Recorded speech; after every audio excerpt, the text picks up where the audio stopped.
네, 하나님 말씀 보겠습니다. 하나님 말씀은 요한복음 12장 20절로부터 26절까지 말씀입니다. 요한복음 12장 20절로 26절까지 말씀 교독하시겠습니다. 명절에 예배로 올라온 사람 중에 헬라인 몇이 있는데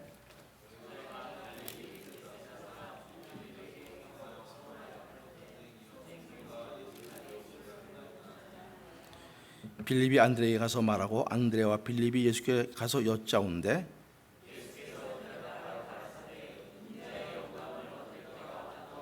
내가 진실로 진실로 너에게 이르노니 한 알의 밀이 땅에 떨어져 죽지 아니하면 한 알 그대로 있고 죽으면 많은 열매를 맺느니라.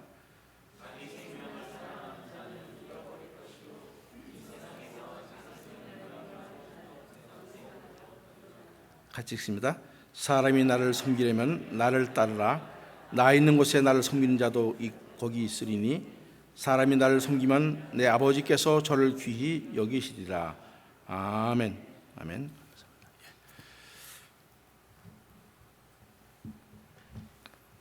오늘 하나님 말씀은 하나님의 미랄이 되라 그런 말씀입니다.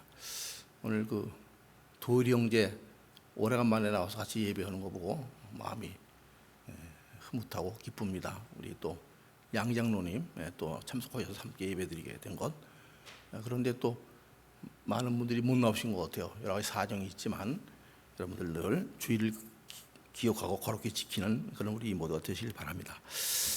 이번에 그 4일이 추석이죠. 이 추석을 맞게 되는 한국은 10여일간이나 되는 긴 연휴를 즐기는 사람들로 인해서 대이동이 시작됐다고 합니다. 한국 사람들이 즐기는 명절 중에서 최대 명절이라고도 할 수 있는 추석은 그 한 해의 농사를 짓고 마무리하고 첫 수확을 한 후에 그동안 흩어져 있던 모든 가족들이 함께 모여서 그 거둬들인 곡식과 과일 등으로 푸짐한 음식을 차려 서로 나누면서 기쁨하는 그런 명절이죠.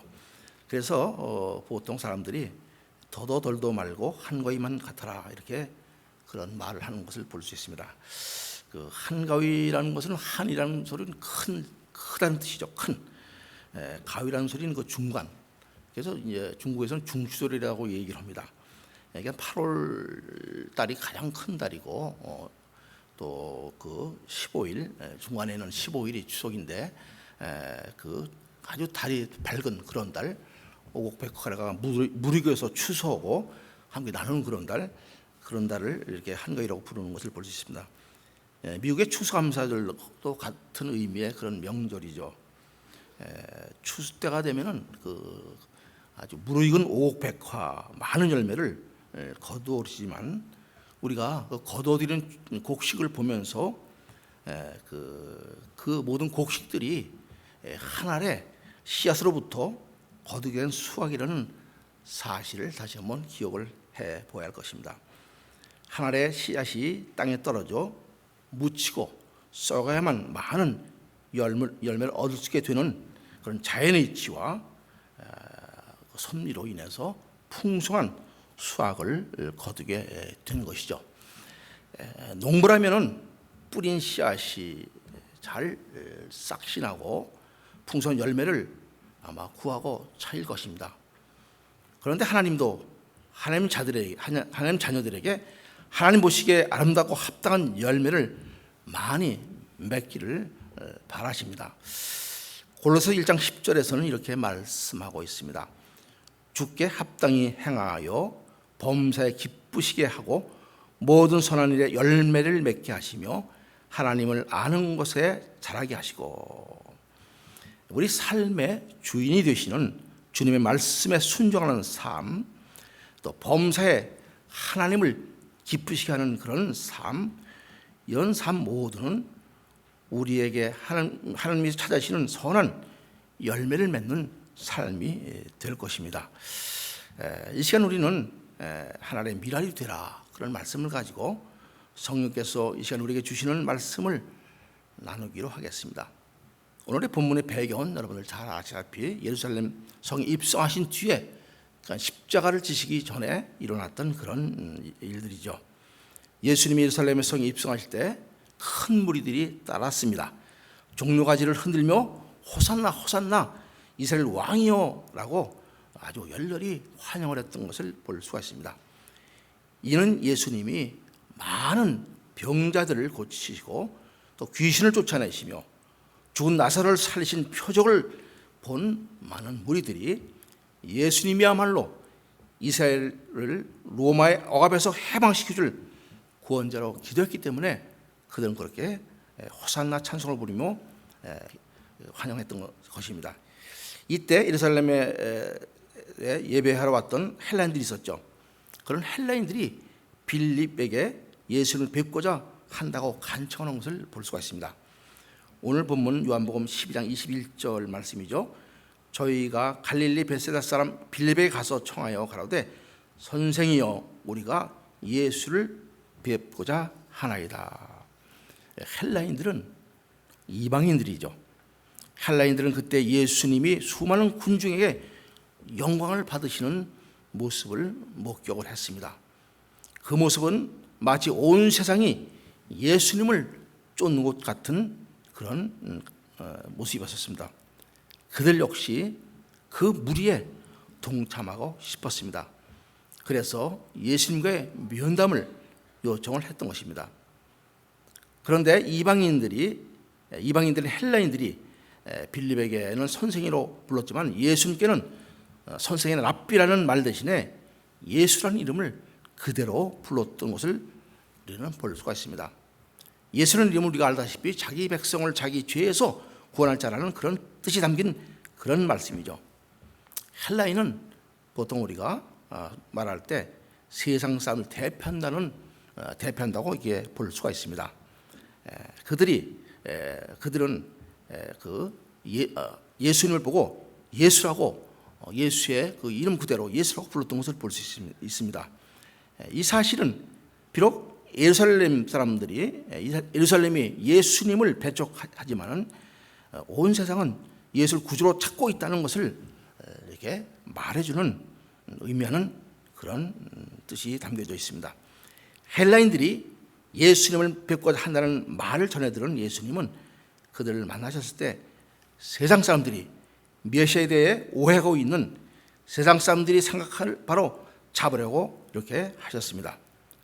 예수님이 영광을 얻는 길은 지배와 정복과 승리를 얻음으로 해서 얻게 되는 것이 아니라 오직 자기 자신이 죽는 일을 통해서 그리고 하나님과 사람을 섬기는 것을 통해서라는 것을 세상 사람들에게 말씀하시고 계십니다. 예수님은 그것은 마치 하늘의 밀이 땅에 떨어져 죽을 때 많은 열매를 얻는 것과 같은 이치라고 말씀을 하십니다. 오늘 본문 12장 24절 말씀이죠. 내가 진실로 진실로 너에게 이르노니 하늘의 밀이 땅에 떨어 죽지 아니하면 그대로 있고 죽으면 많은 열매를 맺느니라. 아주 단순하고 심플한 그런 말씀이지만 불변의 진리가 담긴 말씀인 것을 우리는 압니다. 이 유명한 말씀은 자연 법칙에만 적용되는 진리가 결코 아닙니다. 풍성한 열매를 맺고자 하는, 잘 살고자 하는 모든 사람들, 그리고 더욱더 영적 세계에서도 똑같이 적용되는 그런 불변의 진리입니다. 하나님의 미래를 한번 생각해 보십시오. 비록 작지만 그 안에 많은 열 몇 개는 생명의 기운과 생명의 씨를 품고 있습니다. 집 뒷뜰에 몇 가지 곡물을 심은 적이 있습니다. 깻잎을 심었는데 깻잎을 심지 않았어도 그 다음해가 되니까는 여기저기서 깨가 떨어져서 거기서 싹이 나가지고 깻잎이 무성해지는 것을 보십니다. 그 작은 씨앗 속에 생명의 기운이 들어 품고 있었던 것입니다. 전에 한번 한국에 있는 옛날 백제, 그죠? 신라 시대에 있던 그 백제 성토에서 발견된 1200년 된 씨앗이 발견됐는데 그것을 한번 심었더니 그래서 땅에서 5m 싹이 텄다는 그런 내용을 기사로 읽은 적이 있습니다. 이렇듯이 세월이 지나도 몇 천 년 지나도 하나의 씨앗 속에 담긴 생명의 신비는 참으로 경이로운 것입니다. 그러나 아무리 강한 생명력을 가진 많은 열매를 맺게 할 수 있는 씨앗일지라도 씨앗 상태 그대로 남아있다면 결코 열매를 맺을 수가 없습니다. 성도 여러분, 예수님은 하나님의 미랄이 되어서 생명의 씨앗이 되셔서 많은 사람들에게 생명을 주는 풍성한 열 맺게 하시기 위해서 하늘 높은 보호자를 버리시고 이 땅에 오셔서 땅에 죽으셨던 것을 볼 수 있습니다. 모든 사람에게 풍성한 생명을 주시고자 십자가를 지시고 죽으셨고 하나님의 밀이 땅에 떨어져 묻히듯이 무덤에 묻히셨습니다. 그야말로 하나님의 밀알처럼 땅에 떨어져 죽으셨던 것이죠. 주님이 영광을 받기 위한 길은 십자가의 고난을 통해 죽는 것이었습니다. 그러나 주님은 죽음의 껍질을 벗고 죽음에서 살아나셨고 예수의 생명의 씨앗을 품은 사람들 모두에게 풍요로운 열매, 영원한 생명을 누릴 수 있도록 하셨습니다. 성도 여러분, 우리는 누구입니까? 우리 한 사람 한 사람은 주님이 주신 복음의 씨앗들인 것입니다. 그 복음의 씨앗을 품속에 품고 있는 생명이 넘칠 수 있는 그런 우리 존재들입니다. 많은 사람들이 주님을 인해 주어진 복음의 씨앗을 품고도 열매를 맺지 못하고 사는 이유가 있다면 그 원인이 어디에 있겠습니까? 그 근본적 이유는 단 한 가지, 모두가 열매를 맺기를 원하고 열매 맺는 것에만 주목하고 있지 정작 땅에 떨어져 죽어야 된다는 그런 기본적인 진리를 깊이 깨닫지 못했든지 아니면 알고도 외면하든지 무시하고 사는 삶을 살기 때문이 아닐까요? 그렇다면 하나님의 밀알이 땅에 떨어져 죽지 않게 되는 이유가 무엇입니까? 어떤 상태입니까? 본문에서 이 질문에 대한 대답이 있습니다. 아주 간결하고 간략하게 하늘 그대로 있기 때문이라고 말씀을 합니다. 하나님의 밀이 그대로 있는 상태, 그것이 바로 죽지 아니한 상태인 것입니다. 죽지 아니한 상태는 어떤 원인과 이유가 있습니까? 그것은 궁극적으로 자아를 사랑하기 때문입니다. 자기 자신을 사랑하면 죽을 수가 없습니다. 우리가 죽지 못하는 이유는 내 자신을 사랑하고 자신을 희생하고 부인하지 못하기 때문입니다. 오늘 본문 25절에서 그렇게 말씀하죠. 자기를 사랑하는 자는 잃어버릴 것이요 이 세상에서 자기 생명을 미워하는 자는 영생하도록 보존하리라. 이렇게 말씀을 하십니다. 하늘의 밀처럼 땅에 떨어져 죽어야 많은 열매를 맺을 수 있는데 자신의 육신의 생명, 자기 자신을 너무 사랑하기 때문에 자신의 생명과 소유를 보존하고 육신의 생명을 더 많이 누리고자 구하는 사람은 결코 자신을 부인하거나 주님을 위해서 이 세상을 버리고 자신의 인격과 소유를 모두 희생하고 버릴 수가 없을 것입니다. 그야말로 자신의 육신의 생명을 사랑하는 상태, 하나를 그대로 있는 상태가 되는 것이죠. 주님은 누가복음 9장 23절에서 이렇게 말씀하죠. 좀 아까 우리 한은영 집사가 기도 중에도 그런 이 말씀 인용했는데 아무든지 나를 따라오거든 자기를 부인하고 날마다 제 십자가를 지고 나를 쫓을 것이라 이렇게 말씀을 하십니다. 자기를 부인하는 것, 내가 져야 할 십자가를 무엇인지 알고 자신의 십자가를 지고 주님을 따르는 것, 그런 삶이 바로 하나님의 밀알이 되어 땅에 떨어져 죽고 많은 열매를 맺는 삶이 된다는 말씀입니다. 우리는 십자가를 진다고 자주 고백을 합니다. 그리고 때로 이 십자가가 나에게 너무 무겁다고 생각을 할 때도 있습니다. 십자가는 어떤 때 지게 됩니까? 십자가는 형틀인 것이죠. 죽기 위해서 지는 것입니다. 결국 십자가에서 나는 죽어야 올바른 십자가를 지는 일입니다. 힘들고 무겁고 십자가에서 죽기가 억울하고 싫어서 십자가를 내려놓고자 한다면 그것은 진정으로 십자가를 지는 삶이 아닌 것입니다. 우리가 그렇죠. 우리가 십자가를 진다고 얘기하면서도 우리 모습을 가만히 보면은 저 모습도 마찬가지고 십자가를 진다고 고백을 하지만 어느 틈인가 내가 지금 십자가를 내려놓고 또 여전히 십자가 없는 삶을 살고 있는 그런 모습이 아닌가 이렇게 생각해 볼 때가 있습니다. 십자가를 지는 사람들은 지고 끝나는 것이 아니라 결국 그 십자가의 형틀에서 죽어야만 되는 것입니다. 그렇기 때문에 갈라디아서 2장 20절에서는 이렇게 말씀을 하시죠. 우리 한번 같이 읽어볼까요? 내가 그리스도와 함께 십자가에 못 박혔나니 그러즉 이제는 내가 산 것이 아니요 오직 내 안에 그리스도께서 사신 것이라. 이제 내가 육체 가운데 사는 것은 나를 사랑하사 나를 위하여 자기 몸을 버리신 하나님의 아들을 믿는 믿음 안에 사는 것이라. 그렇습니다. 내 자가 십자가에서 죽지 아니했다면 나는 한 알의 밀이 땅에 떨어져 죽지 아니하고 한 알 그대로 있는 상태인 것입니다.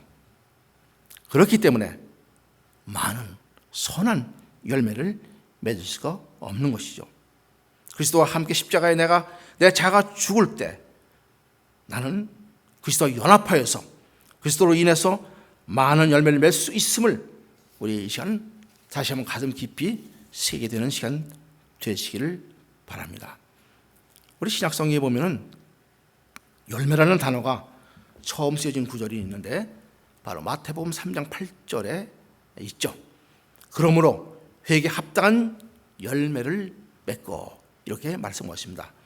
이 말씀은 세례 요한이 요단강에서 세례를 베풀고 있을 때 그것을 오고 있던 많은 바리새인들과 사두개인들을 보면서 열매 없는 그들을 향해서 책망한 그런 말씀이죠. 유대인이며 종교 지도자들이었던 그들은 구원의 조건이 아브라함의 혈통에 있다고 그들은 생각을 했습니다. 그래서 그들은 아브라함의 후손이 되는 것을 크나큰 영광으로 생각을 했던 것이죠. 이러한 그들의 생각, 굳어진 고정관념들은 할례받은 자 중에서 지옥에 갈 자는 한 사람도 없다는 랍비들의 교훈에서도 잘 드러나고 있습니다. 자신들은 하나님께서 예정하셔서 택한 백성이라는 생각, 그런 생각에 사로잡힌 유대인들은 영원한 생명의 씨앗이 되셔서 구원의 주로 이 땅에 오신 예수 그들을 배척하고 거부합니다. 이들을 향해 세례 요한은 그들의 잘못된 생각, 교만한 생각을 버리고 돌이켜 회개할 것을 선포합니다. 그리고 좋은 열매를 맺지 아니하게 되면 버림을 받게 된다고 말씀을 합니다. 마태복음 3장 8절 10절까지 말씀 우리가 다시 한번 읽어보도록 할까요? 그러므로 회개에 합당한 열매를 맺고 속으로 아브라함의 이미 우리의 조상이라고 생각하지 말라. 내가 너에게 이르노니 하나님이 능히 이 돌들로도 아브라함의 자손이 되게 하시리라. 아멘. 이미 도끼가 나무 뿌리에 놓였으니 좋은 열매를 맺지 아니하는 나무마다 치고 불에 던지우리라. 여기서 우리 조상이라 생각하지 말라는 말씀을 주목해 보시기 바랍니다. 그들은 믿음의 조상 아브라함의 후손들이었습니다. 그러나 혈통이라는 것 때문에 구원을 자동적으로 받게 되는 것은 결코 아니었습니다. 그것이 구원의 근거가 될 수 없는 것이지요. 그들은 그들의 조상이 아니라 그들 자신에게 한 사람 한 사람에게 그 조상 아브라함의 믿음이 있어야만 그래야만 그 믿음으로 구원의 생명을 누릴 수가 있는 것입니다. 그럼에도 불구하고 이스라엘의 모든 사람들은 아브라함이 자기의 조상이라고 생각하면서 그것만으로 자기들은 이미 구원받았다고 착각하고 살았던 것을 볼 수가 있습니다. 놀랍게도 이 말씀을 깊이 묵상해 보면은 평생을 믿음 생활을 하면서도 구원받은 하나님의 자녀라고 스스로 고백하고 스스로 생각하면서도 하나님이 원하시는 선하고 좋은 열매를 맺지 못하는 사람들이 많은 이유를 우리가 어디 있는지 깨닫게 됩니다. 나는 주님을 영접했고 하나님의 자녀가 됐고 구원받았으니까 하는 자기 확신, 때로는 잘못된 교리에 사로잡혀서 그 생각이 틀을 벗어나지 못하고 있기 때문에 그렇습니다. 그 안에 안정하기 있기 때문에 그런 것이죠. 그렇기 때문에 입으로는 고백을 하지만 삶은 세상 사람과 별로 다를 것 없이 똑같은 가치관과 생각을 가지고 살게 되는 모습을 볼 수가 있습니다. 아니, 어쩌면 세상 사람들보다 더 지독하게 자기 자신의 이득을 취하며 남을 이용하는 그런 생각을, 그런 삶을 사는 사람도 얼마든지 있는 것을 볼 수가 있습니다. 자신을 돌아보지 못하고 나는 예수 믿고 교회에 다니니까, 나는 목사이고 장로이고 집사니까 그것으로 됐다고 생각을 하게 되는 것이죠. 이는 예수님 당시 아브라함의 자손이라는, 그래서 구원을 받을 수밖에 없다는 생각이 사로잡혀 있던, 그래서 선한 열매를 맺지 못했던 유대인과 조금도 다를 것이 없는 것입니다. 우리는 언제나 하나님이 어떻게 생각하실지 하는 것에 마음을 쓰기보다는 내 생각을 우선시하고 내 생각을 극대화하려는 그런 마음의 가짐들을 가지고 있습니다. 항상 내 생각이 옳다고 생각하고 최상의 것인 양 생각을 합니다. 그래서 내 생각에 사로잡혀서 내 생각의 틀을 깨지 못하게 되는 것입니다. 그래서 내 생각대로 행동을 합니다. 내가 생각한 길을 걷는 것입니다. 그래서 우리가 잘 아는 이사야서 55장 8절 9절의 말씀에서는 이렇게 말씀을 하죠. 한번 같이 큰 소리로 읽어보겠습니다. 여호와의 말씀에 내 생각은 너희 생각과 다르며 내 길은 너희 길과 달라서 하늘이 땅보다 높은 것 같이 내 길은 너희 길보다 높으며 내 생각은 너희 생각보다 높으니라. 우리는 언제나 무슨 일을 할 때나 내 생각보다는 하나님이 생각이 어떠실까, 하나님 어떻게 생각하실까 하는 것에 최우선을 두는 삶을 살아야 할 것입니다. 그리고 하나님의 뜻과 하나님의 생각을 분별하기 위해서 우리는 시시때때로 무시로 어디서나 기도가 필요한 것이죠. 그리고 내가 가고 있는 이 길이 과연 하나님이 원하시는 길인가 하는 것도 우리가 점검을 해봐야 됩니다. 그리고 내가 가는 길이 결코 하나님이 원하시는 길이 아니라는 생각을 하게 된다면 과감히 돌이켜야, 그리고 회개해야 열매를 맺는 삶을 살 수 있게 되는 것이죠. 또 한 가지 생각할 것이 있다면, 열매를 맺는 삶을 살려면 내 습관 그대로 가지고 있으면 불가능합니다.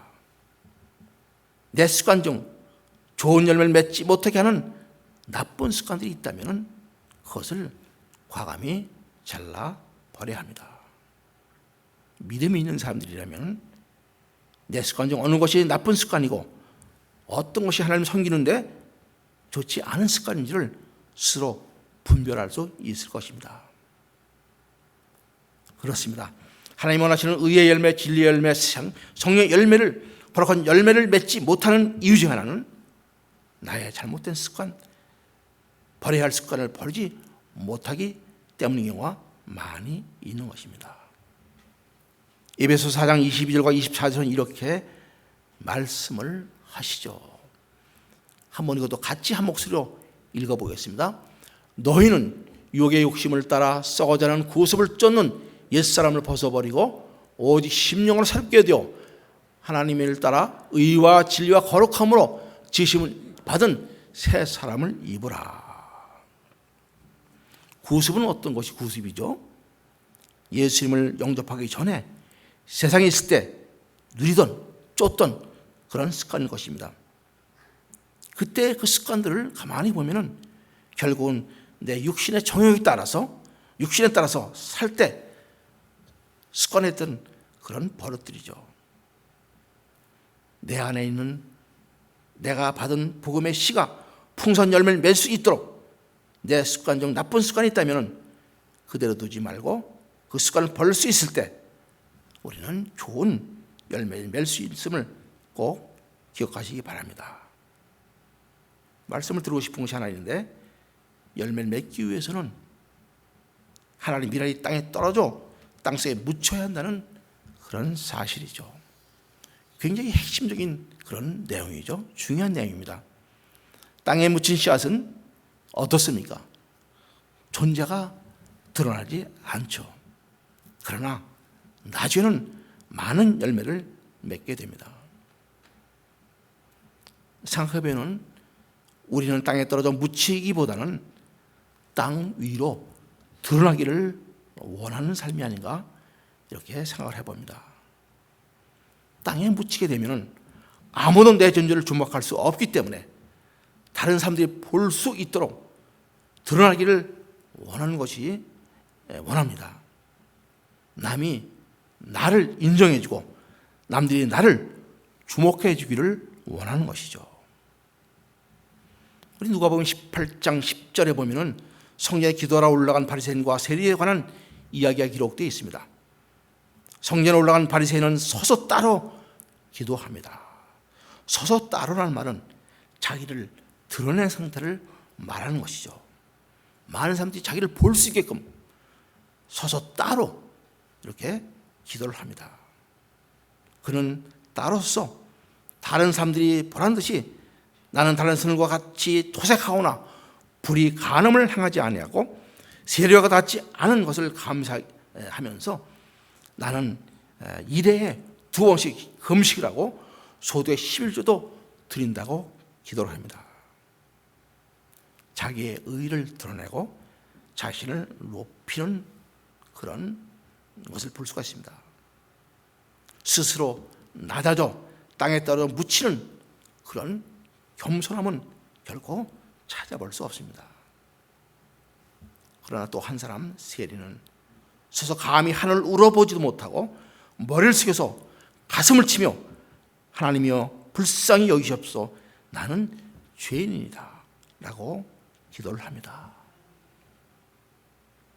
이 두 사람 중 주님께 의롭다 여김을 받은 사람은 세리뿐이었습니다. 세리가 의의 열매를 거둔 것입니다. 누가복음 18장 14절에 있는 말씀이죠. 내가 너에게 이르노니 이 사람이 저보다 의롭다 하심을 받고 집에 내려갔느니라. 무릇 자기를 높이는 자는 낮아지고 자기를 낮추는 자는 높아지리라 하시니라.